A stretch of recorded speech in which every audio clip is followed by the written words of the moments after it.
Ever feel like your job is a little weird? Well, trust me, it probably has nothing on some of the professions from history. We often think of the past in terms of kings, queens, and epic battles, but what about the everyday people? The jobs they did tell us so much more about what life was really like. Today, we're digging up the 10 weirdest historical jobs you probably never learned about in school. Let's get started. Now, this sounds strange, and it was. In Tudor England, this was one of the most coveted positions in the royal court. The groom of the stool was responsible for assisting the king with his, bathroom needs. This included monitoring his bowel movements, which were seen as a key indicator of health, and providing water and a towel for cleaning. Because of this intimate access, the groom of the stool became the king's closest confidant, wielding immense political power behind the scenes. Sir Henry Norris, for example, served Henry VIII and became a powerful figure, influencing royal appointments and policies. Talk about a job with perks. Next, let's travel to ancient Rome and meet the ornatrix. Think of them as the original celebrity hairstylists. For wealthy Roman women, hair wasn't just hair, it was a complex work of art and a status symbol. The ornatrix would spend hours a day creating elaborate styles, using curling irons heated in hot ashes, pins, nets, and even false hairpieces. These styles were so intricate, they often required a team of slaves to perfect. A bad hair day could mean serious trouble for the ornatrix, who might face punishment if their mistress wasn't pleased with the final look. It was a high-pressure gig, where beauty was everything. Now for a job that's both grim and necessary, the resurrectionist. In 18th and 19th century Britain, medical schools needed bodies for anatomical study, but the supply was legally limited to executed criminals. This created a booming black market for cadavers. Resurrectionists, or body snatchers, would sneak into graveyards at night, dig up freshly buried corpses, and sell them to doctors. It was a macabre and dangerous trade. The infamous duo, Burke and Hare in Edinburgh, took it a step further. Instead of digging up bodies, they decided it was easier to create their own, murdering at least 16 people to sell their corpses. Their crimes led to the Anatomy Act of 1832, which regulated the supply of bodies for science. Feeling thirsty? You might not want a drink from our next professional, the toad doctor. In 17th century England, folk medicine was full of bizarre remedies. The toad doctor was a healer who specialized in using toads for cures. One popular treatment for scrofula, a type of tuberculosis, involved wearing a live toad in a muslin bag around your neck until it withered and died. The belief was that the toad would draw the disease out of the body. While it sounds ridiculous to us, people genuinely believed in these practices. It just goes to show how much our understanding of medicine has changed.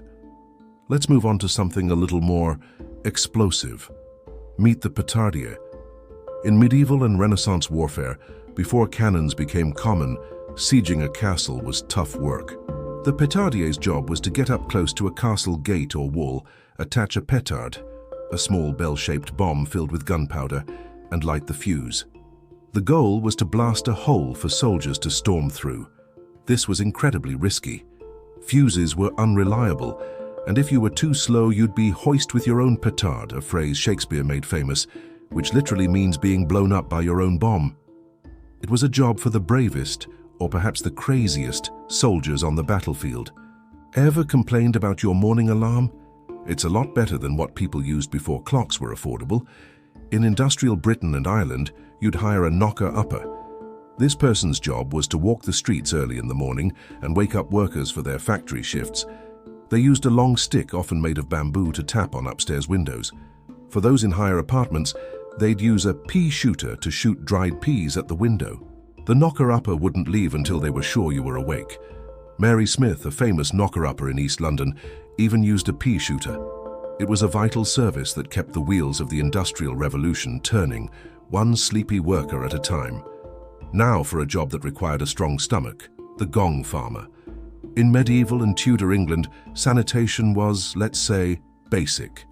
Most castles and wealthy homes had latrines called garderobes or privies, which were essentially toilets that emptied into a pit below. The gong farmer's job was to empty these cesspits. The work was only done at night to minimize the foul smell for the public. They would shovel the waste known as gong into carts and take it to designated fields outside the city. It was a disgusting but essential job for public health, and despite the stench, it was surprisingly well paid due to the unpleasant nature of the work. Let's head to ancient Egypt for our next role, the royal sandal bearer. This might sound simple, but in the rigid hierarchy of the Egyptian court, it was a position of great honor.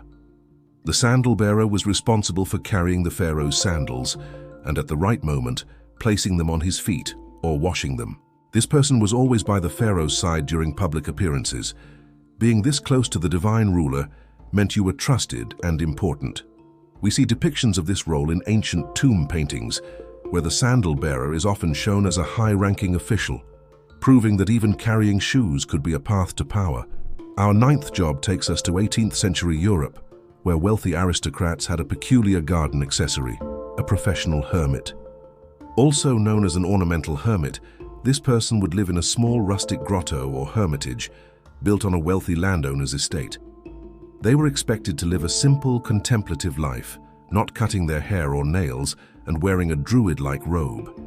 In exchange for room and board, they would serve as a living garden ornament, occasionally offering words of wisdom to the landowner and his guests. It was the ultimate landscape feature, adding an air of moody romance and philosophical depth to the garden.